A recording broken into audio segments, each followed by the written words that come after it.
Maggulay tayo guys. Sarap kumain ng gulay ngayon. Oh, puro karnil lang ang laman ng tiyan natin. Puro mantika. So maggulay tayo guys. At saka magkilaw tayo, magkilaw.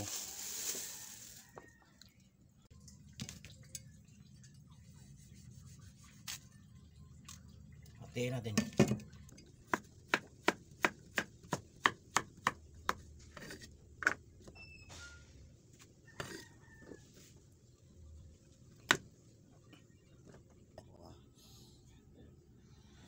Ito siya guys, at saka ito 15 pesos lang to guys. Kung magbili ka ng tigi-tigi, bili ka ng kamalunggay at saka kamuting so medyo mas malakihan ka guys pagbili. Mas malaki ang gasto mo kaysa itong tikit na tali na tinali 15 pesos. Maggulay tayo guys kasi sarap kumain ng gulay ngayon.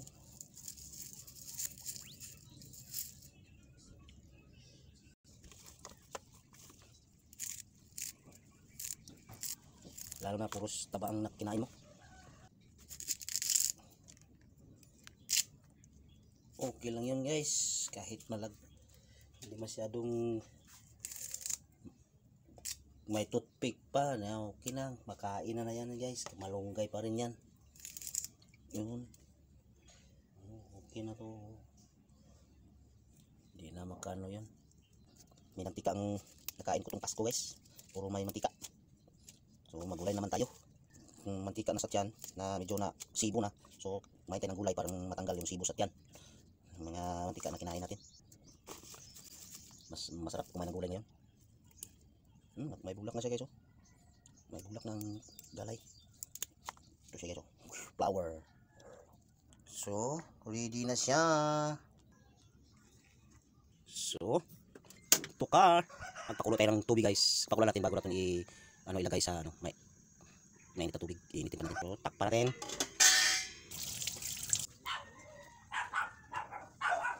Oops. Oops.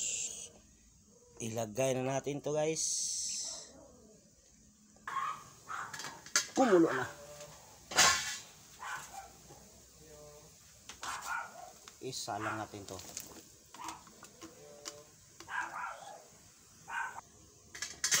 Yes. Medyo lapit na malambot.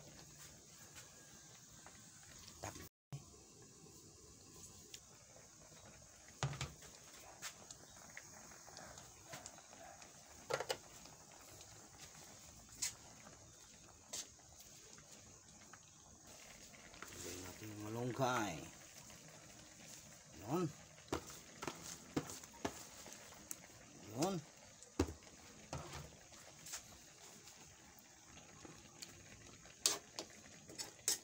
Luto na guys. Lagay natin.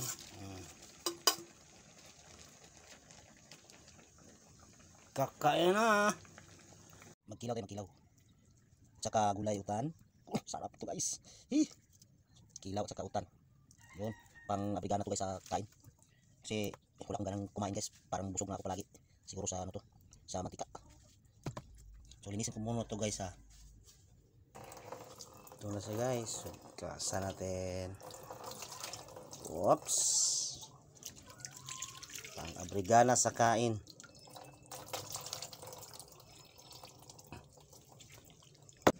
Ito guys, maganda to sa kinilaw guys. Ang tawag dito tabon-tabon. Hugasan natin ang suka guys.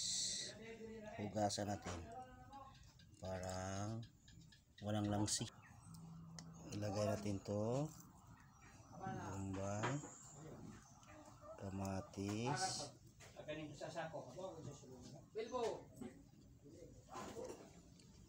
So ito na po yun guys. Tigas kasi guys sinalagay sa rip.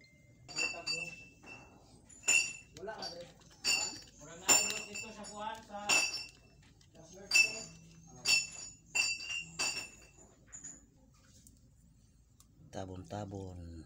Yun. Yun.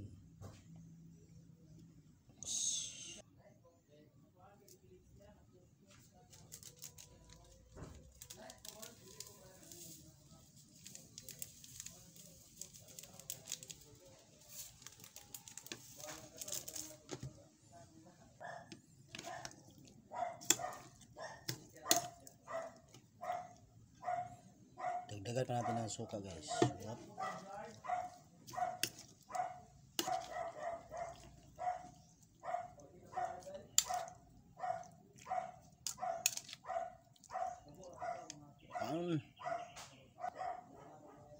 Tikman natin. Lagyan natin ng sili.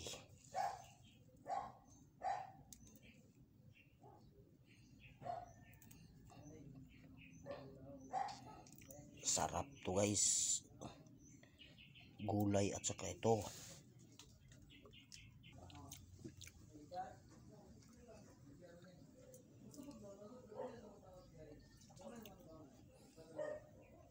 Kakain ng